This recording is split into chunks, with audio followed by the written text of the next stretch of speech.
Hi, welcome to this video. We'll continue our course on integrals. So let's look at question number 32. It says, suppose this integral 1 minus 7 cos square x by sine power 7x and cos square x dx. This is equal to gx by sine power 7x plus c. We have to find the value of g dash of 0 plus g double dash pi by 4. Okay, so there are two ways which we can do this. One way is by differentiating both sides, but that is trivial, like anybody can do that. So I will not show you that method, you can do it yourself. The second way is by actually integrating the left hand side, right? So if we try to integrate the left hand side, what we can do is first we can try and split this into two separate integrals, right? So this looks like 1 by sine power 7x cos square x dx minus 7 cos square x. So 7 by sine power 7x dx, right? Okay, so let's call this I1 minus I2. And first we'll focus on the I1 part. I1 is equal to integral of this 1 by sine power 7x and 1 by cos square x is sec square x dx. Now what I know here is that this integral can be done by parts because I can easily integrate this part. Integral of sec square x dx is tan x, right? So I will take this as the second function and this as the first function, and I will do by parts here. So this becomes 1 by sine power 7x multiplied by tan x minus, now I have to differentiate this.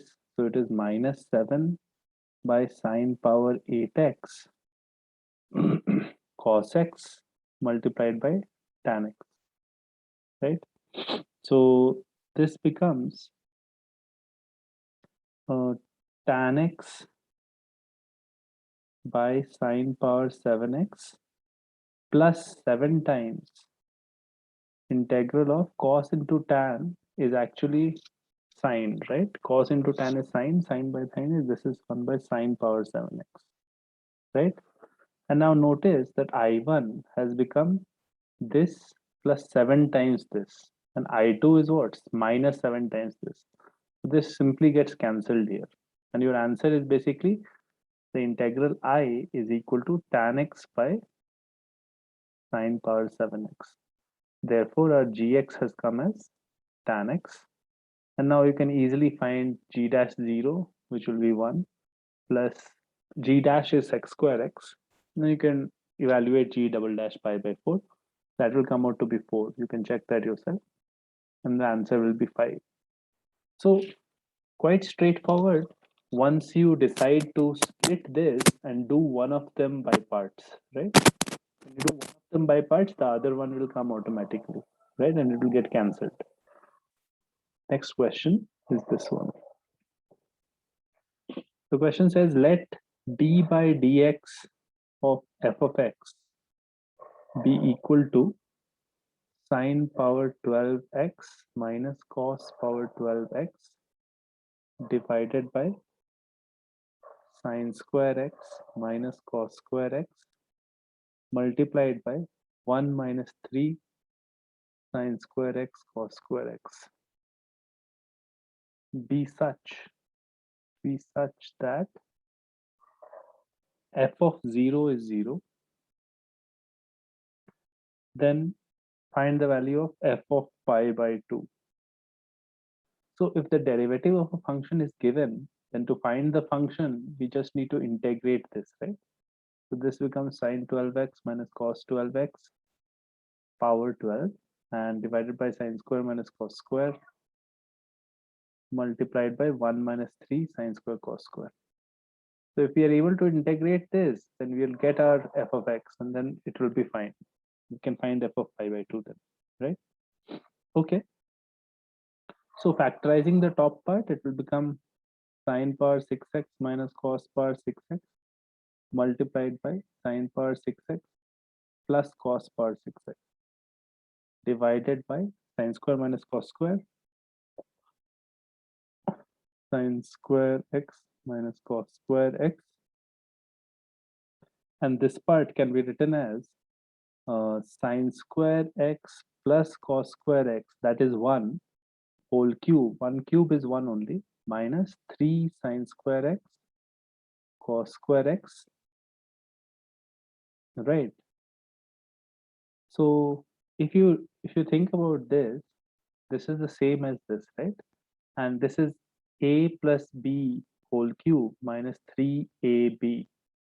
If I only had a plus b here, then I would say that this is equal to a cube plus b cube, right?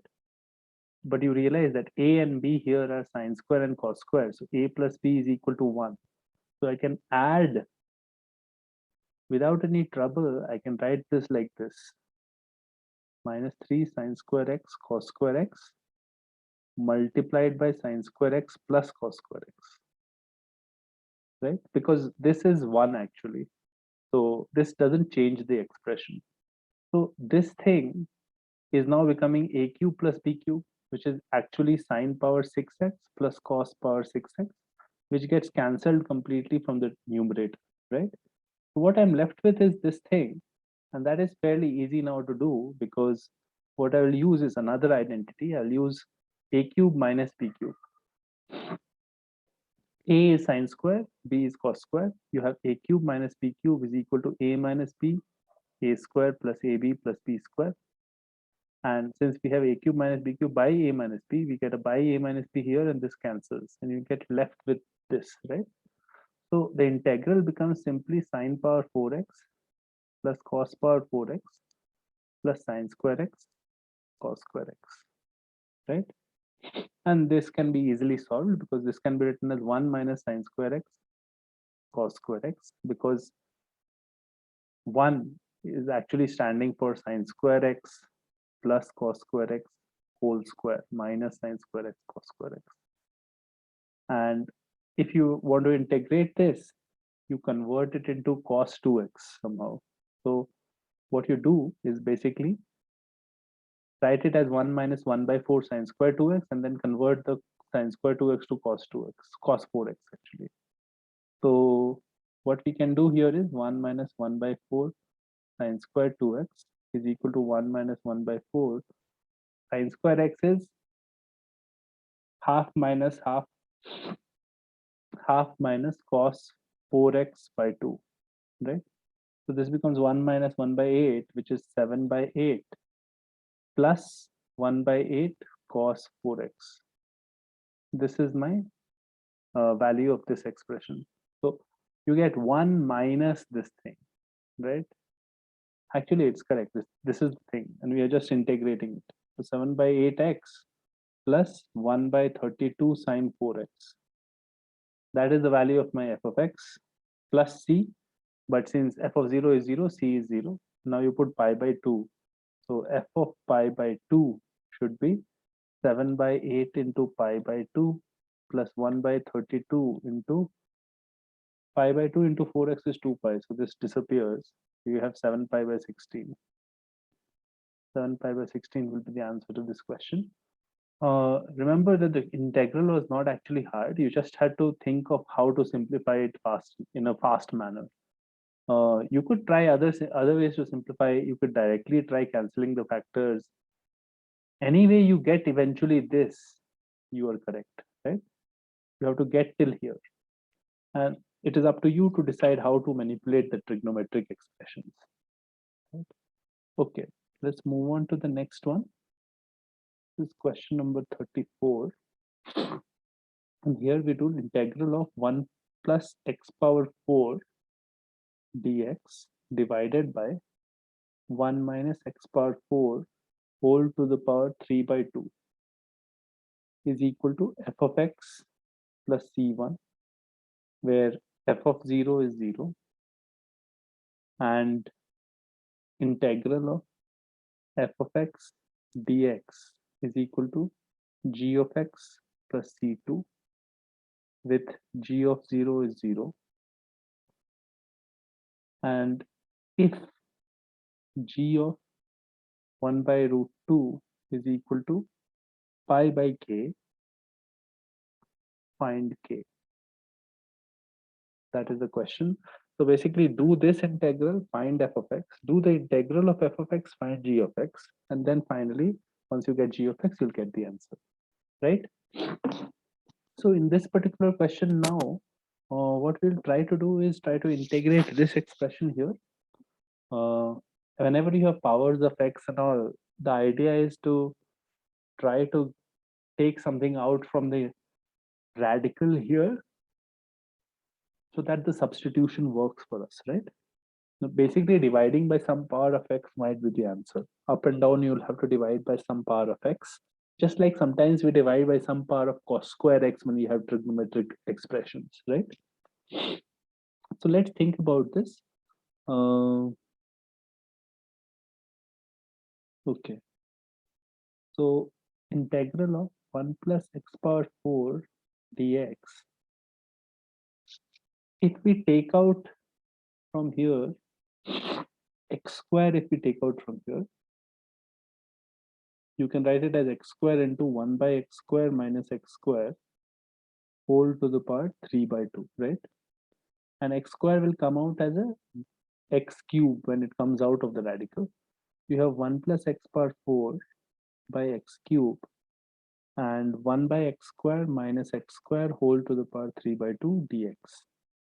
This becomes 1 by x cube plus x dx divided by 1 by x square minus x square, right? Whole to the power 3 by 2. Now, if I take 1 by x square minus x square as t square in order to remove the radical, like you want to remove the root here. So I'll try to take this substitution, see if it works. So we'll get minus 2 by x cube minus 2x dx is equal to 2t dt. Therefore, you have minus of 1 by x cube plus x dx is equal to t dt, right? So 1 by x cube plus x dx is coming out to be t dt. So you have minus t dt divided by this thing becomes t power 3, right? So you get integral of minus 1 by t square dt, which is equal to 1 by t. So 1 by t actually for us is root of this. 1 by t is root of 1 by x square minus x square, right? Okay. So this is my f of x. And now I have to integrate f of x to get g of x, right? So let's try that. F of x is equal to 1 by root over 1 by x square minus x square, which becomes 1 minus x power 4 and root over x square is x. So this is my thing. And obviously this integral is easy to do. Integral of this is not hard because immediately you can take x square as your t and what you get is 2x dx is dt. So this is dt by 2 divided by root over 1 minus t square. And that comes out to be half of sine inverse t, right? And after that, you can figure out the rest. The rest is not hard. Okay, so the idea here was basically taking out a power of x from the top and the bottom. So what we did, you could have tried other powers also, but the only one that will work for us is taking out x square from here. X square from here, it becomes x cube, and x cube divides here, and that becomes 1 by x cube plus x. Why did that work? Because here it became 1 by x square minus x square to the power 3 by 2, and this in differentiation of this is this, right? So that was the idea here. So with this, we are near the end of like the basic indefinite integrals that I wanted you guys to know. From this point onwards, the videos, the problems that we'll discuss in this video will have a definite integral flavor to them. So we'll learn about lots of properties of definite integrals and see what we can figure out from there. Through problems, we'll discover all of those properties. So stay tuned. Uh, 1 second. I just wanted to find out the question number that we were at. I think 34. So we'll go to question number 35. And this is a very important idea. We have to find limit of n tends to infinity sine of 1 by root n, 1 by root n plus 1 plus 1 by root n plus 2 plus so on plus 1 by 2 root n. So this is the idea of writing a definite integral as the limit of a sum. Definite integral as the limit of a sum. So what do we mean by that? What we mean is whenever we have an expression like this, where there is a sum, r goes from something to something, and we have a 1 by n, f of r by n, and then there is a limit n tends to infinity outside, right? So this can be represented as a definite integral where we write integral f of x, and instead of 1 by n, we write d of x, and the limits will become the limiting values of r by n. Limiting values of r by n. So r by n as n tends to infinity. So obviously r will take some value. So find out the value of your variable, which was r by n, and put limit n tends to infinity there. So we'll get a definite integral from there. So this is basically just the way in which you write area under the curve for any definite integral. Any function you have, you can actually find the area under the function from some interval by splitting the function or splitting the interval actually into n parts, where each part has length, say b minus a by n. And you find out the height of, you slice up the whole interval into different small rectangles, find the area of each tiny rectangle and add up, right? So this process is being captured by this summation, finding the area by taking rectangular slices and taking n tends to infinity in order to make the approximation very fine. Normally, if you take a random curve and just divide it into very few parts and then try to take the area of the rectangle, the area will not be the accurate representation of the true area under the curve. So in order to get it at as accurate as possible, you have to take many more slices, actually infinite slices to be precise. Right? So that idea is explored in this question. So notice that we need a 1 by n here, right? And here there is a sign 1 by root n. 1 by root n tends to 0. So this limit will be nice. I mean, it will be handled pretty easily if we have a 1 by root n here. So I'll just put it there by force. This is the method of wishful thinking. We are just putting it there because we want it. And then we have to multiply by root n, obviously. If we don't multiply by root n, we have just added something without any reason, right? So I'll multiply by root n and I have limit n tends to infinity. Sine 1 by root n by 1 by root n multiplied by 1 by root n. And here we have 1 by root n plus 1 plus 1 by root n plus 2 and so on till 1 by 2 root n, right? Now this limit doesn't bother us because this will be 1 because sine 0 by 0. Right? Both the things will tend to 0 here. In order to find out this limit, I need to be able to get it in the form 1 by n. So obviously I should take n out from each of these radicals. So it will become 1 by root n, root over 1 plus 1 by n, plus 1 by root n, root over 1 plus 2 by n, and so on till you get this term is actually 1 by root over 4n, right? I will not simplify it right now. I will just write it like this and I'll simplify it here. So you have to realize till where this series is going, right? So you're starting from n plus 1, then n plus 2, n plus 3, and you're going up to 4n, right? Then only it will be 2 times root of n. So if I take a root n common from all the factors, you'll get a 1 by n 1 plus 1 by n plus 1 by root over 1 plus 2 by n plus so on. And here this is actually n plus 3n, right? So if I take a root n outside, it will become 1 by root n 1 plus 3, right? 1 plus 3 actually. 3 by n it should have been.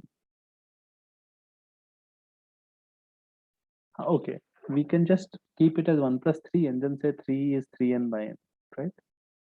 That also makes sense. It's the same expression. Notice that this expression simplifies as 2 and this is 2 into root n, right?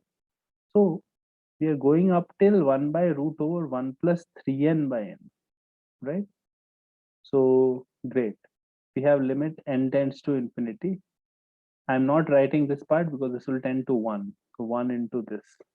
So this is clearly a function of r by n, where summation r goes from 1 to 3n, right?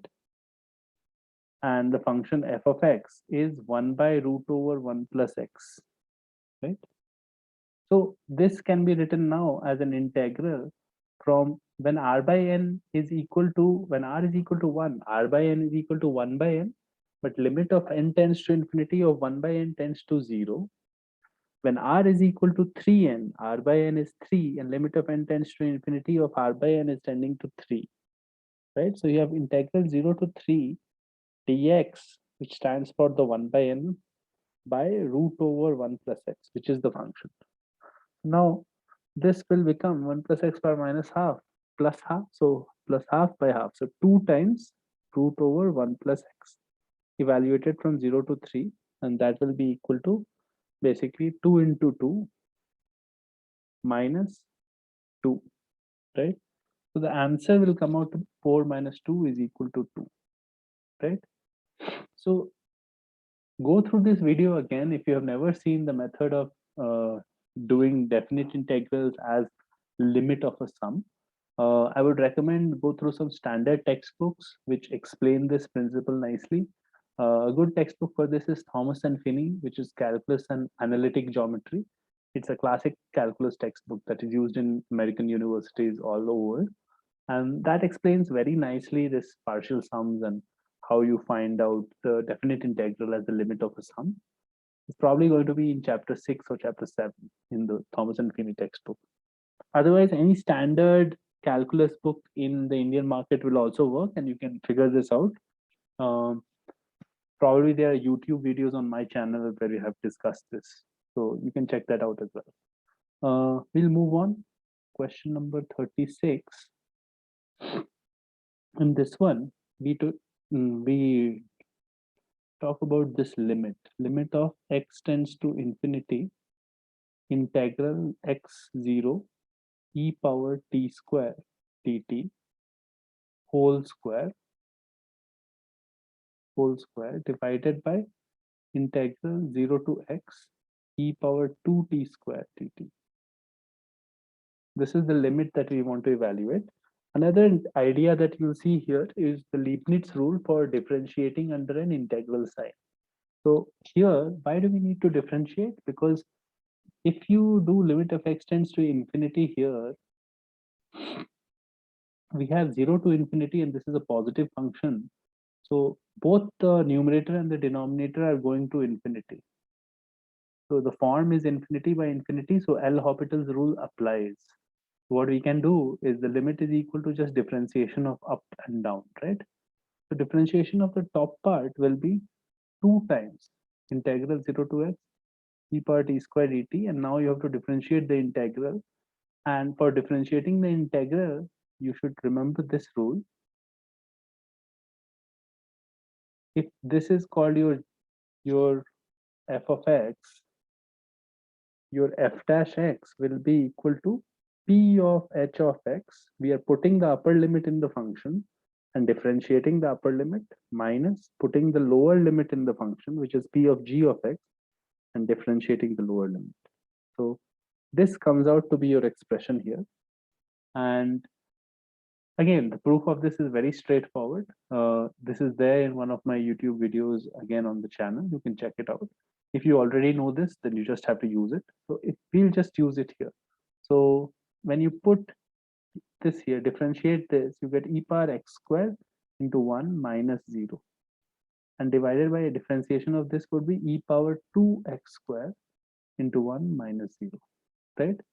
So what we are ending up getting is 2 times 0 to x e power t square dt, e power x squared by e power 2x squared, which cancels and becomes e power x squared here.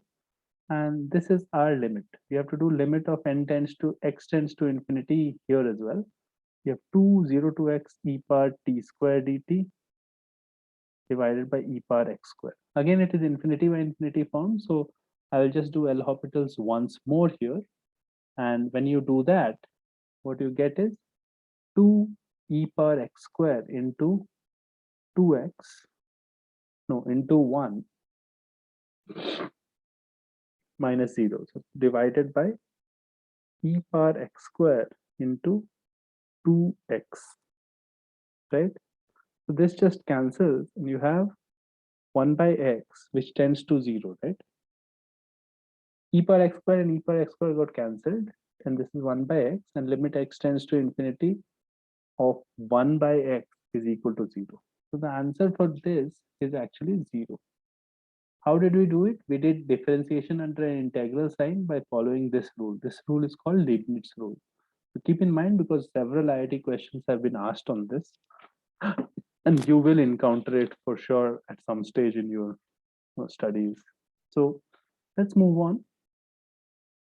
This is question 37. Here we'll say let f be a differentiable function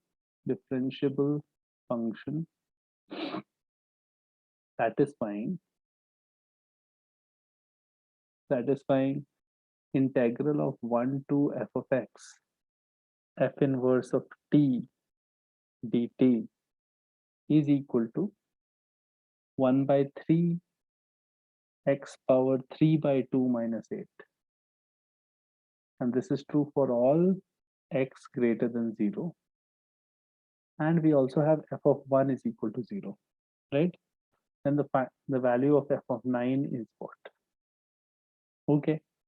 So again, let's use the idea of Leibniz rule here, and we'll just differentiate this on both sides. What we'll get is f inverse f of x multiplied by f dash x, and this is a constant, so that's it, is equal to 1 by 3 by 2 x power half. That's it, right? So this becomes half root x, and this f inverse f of x is x f dash x is equal to half root x. Therefore you get f dash x is equal to 1 by 2 root x, right?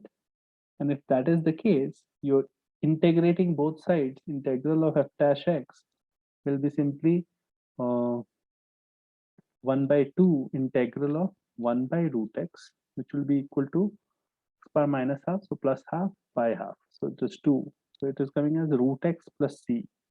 Now if f of 1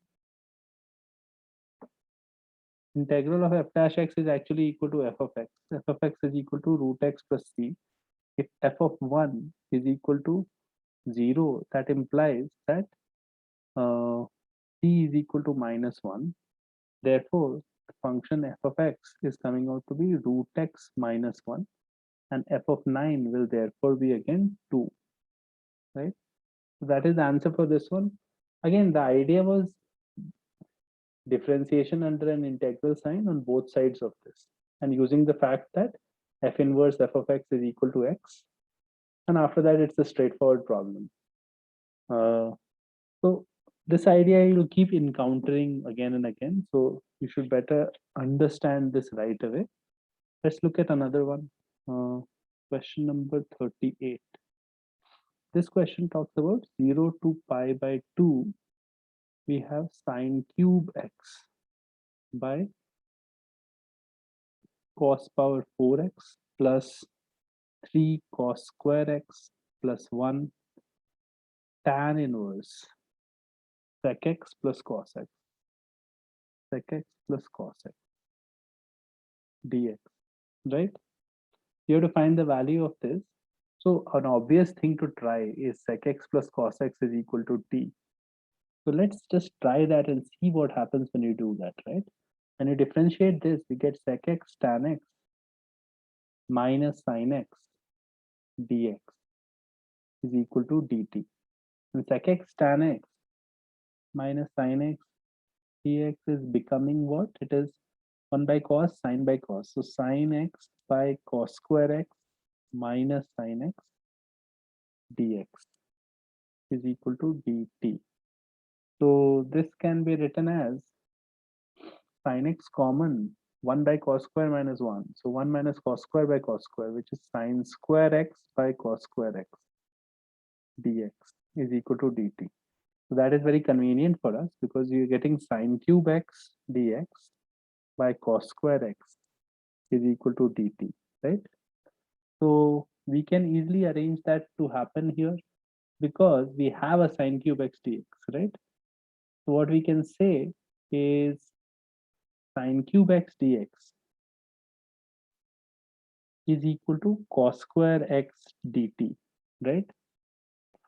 So the integral will now become I is equal to integral of cos square x dt divided by, we have cos power 4x plus 3 cos square x plus 1 multiplied by tan inverse t. So our job is to try to express the causes in terms of the tan, right? In terms of the t variable that we have taken. We don't want x and t to be together. Divide by cos square, you get cos square x plus 1 by cos square x plus 3, right? dt and tan inverse t, right? So now, if you think about this, this is what? This is cos x plus 1 by cos x is equal to t. So clearly t square is equal to what? Cos square x plus 1 by cos square x plus 2. So this is just t square plus 1, right? Which simplifies the matters considerably because now you have a very easy integral. I is equal to dt by tan inverse t 1 plus t square. So obviously we have to take tan inverse t as u, and du will be equal to dt by tan 1 plus t square. So you get du by u. So log tan inverse t is my answer, right? And then you put the limits. Here, notice that the limits will also change. If t is equal to sec x plus cos x and x is equal to 0, you start off with 2, right? And when x is tending to pi by 2, you go up till infinity. So sec tends to infinity there, right? So the limits are slightly different. It's 0 to infinity. But it's very straightforward to evaluate it from this stage. So I will leave it for you and move on to the next one. Question number 39.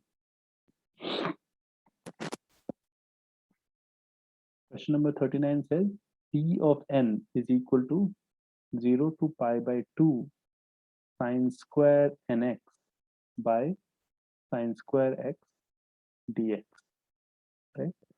Now, the question is asking if summation r is equal to 1 to 100, v of r is equal to k pi by 2, find k. So we have to get an estimate for this v of n so that we can sum it up, right? So this is actually a very standard and famous problem. So you should be aware of this. And if you're not, just check it out right now. We will prove that Vn plus 1 minus Vn is equal to Vn minus Vn minus 1. Basically, we will prove that Vn minus 1, Vn and Vn plus 1 are in AP, right? So what is Vn plus 1 minus Vn? That will be the integral 0 to pi by 2 sine square n plus 1x minus sine square nx by sine square x, right? And what is the other side? 0 to pi by 2. This is a question mark right now. We don't know whether it's equal. This will be sine square nx minus sine square n minus 1x by sine square x. So simplifying this expression, what we can get is sine square a minus sine square b is sine a plus b. Sine a plus b will be n plus 1x plus nx. So that will be 2n plus 1x into sine a minus b, which is equal to sine of x, n plus 1 minus n to x minus nx. So sine x divided by sine square x. This becomes just divided by sine x, right? Great. And here what do we get? Here we get sine n plus n minus 1. So 2n minus 1x into sine x divided by sine square x. So again, this cancels and you get a sine x, right? So we have to find out this and this now from 0 to pi by 2, right? 2n plus 1x by sine nx, sine x. So here we can write this as 2n minus 1x plus 2x, right? So what I will say is integral of sine 2n minus 1x plus 2x by sine x. So that will be equal to integral of sine 2n minus 1x cos 2x by sine x plus sine 2x cos 2n. So maybe that is not worth it. This one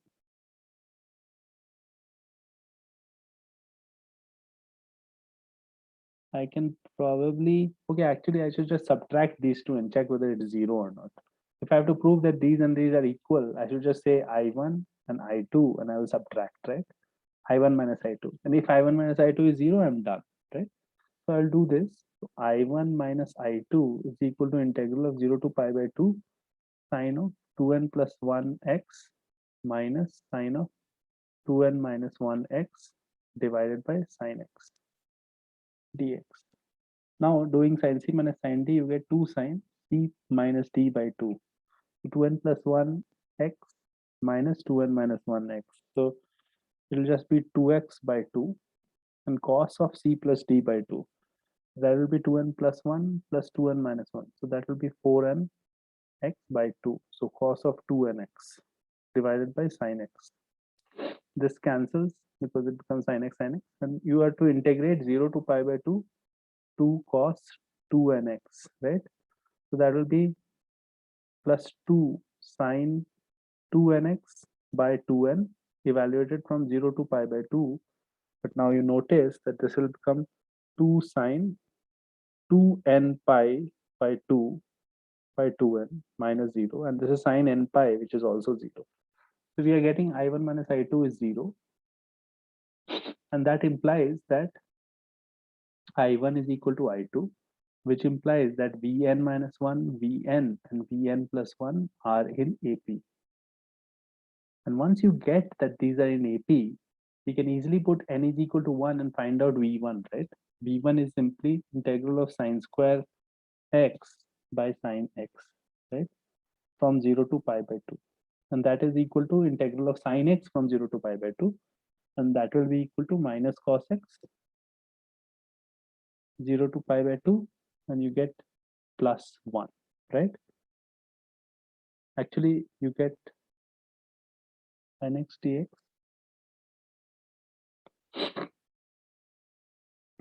sine square x by, okay, in the denominator there was a sine square x, actually I forgot.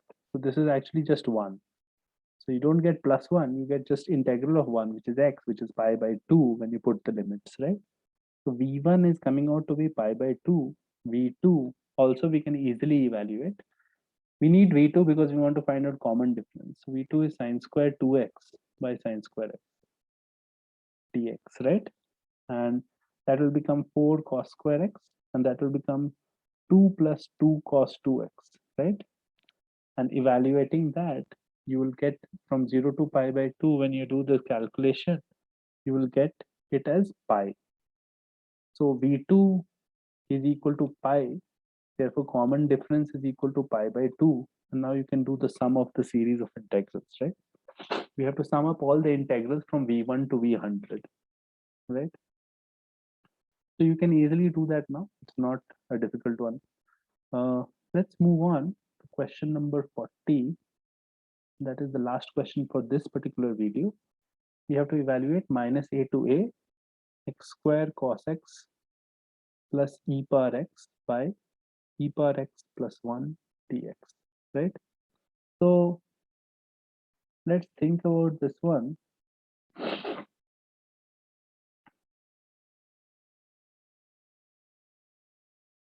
Okay, so square cos x plus e power by e power x plus 1.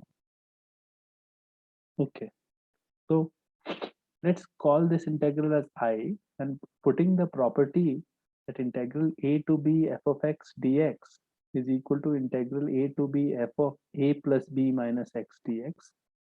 This is a standard property that can be proved by taking this as t and changing this integral. It will look like ft dt, the same thing. If we apply this property here, we also get I is equal to minus a to a. Instead of x, now I have to put minus x, right? Because a plus minus a minus x. So this will become x square cos x plus e power minus x by e power minus x plus 1 dx, right? Now what we can do is we can add both the versions of these integrals. This is one version of the integral, and this is the second version, which can be written as minus a to a x square cos x plus 1 by e power x by 1 by e power x plus 1, which becomes x square cos x e power x plus 1 by e power x plus 1 minus a to a, right? So 2i becomes for us, when you add both the integrals, 2i becomes minus a to a x square cos x plus square cos x e power x plus e power x plus 1, right? Divided by e power x plus 1, right? Okay. So what we can say here is x square cos x common, it will be e power x plus 1. So the top part can be factorized and it becomes x square cos x plus 1 e power x plus 1 divided by e power x plus 1, right? So that just simplifies and this becomes minus a to a x square cos x plus 1. Now you notice that this is an even function. So we can write this as, this will be minus a to a. So you can write this as 2 times 0 to a x square cos x. And we can just evaluate the other integral plus 1. So x from a to a. So that is plus 2a, right? So we get 2i is equal to 2 times this plus 2a. So therefore, I is equal to just 0 to a x square cos x plus a, right? Okay, so we have to evaluate this integral. We can do it simply by parts. X square cos x, I will say this is my first function and this is my second function. So I'll say this will be x square into sine x minus integral of 2x sine x, right? Evaluated from 0 to a, 0 to a. So this becomes a square sine a minus 2 times 0 to a x sine x. And again do by parts here. Again do by parts. So you will get basically this is equal to x minus cos x minus 0 to a minus 0 to a 1 into minus cos x, right? So this is plus cos x. So that will be sine x from 0 to a. So that will be sine a. And this part will be a minus a cos a. Minus a cos a plus sine a. And we have to do this whole simplification. It becomes a square sine a minus 2. So plus 2a cos a minus 2 into this. So minus 2 sine a plus a, right? That is my expression. So you get a square minus 2 sine a plus 2a cos a plus a. That is the value of the integral, right? So notice how we have done this. We have used the property integral a to b fx dx is equal to a to b f of a plus b minus x dx. Once you use this property, the integral becomes fairly straightforward. So with that, we come to the end of this video. Continue the course because we'll cover many more types of examples in definite integrals, and it will definitely be useful for your preparations for JEE Advanced. So see you in the next video. Bye.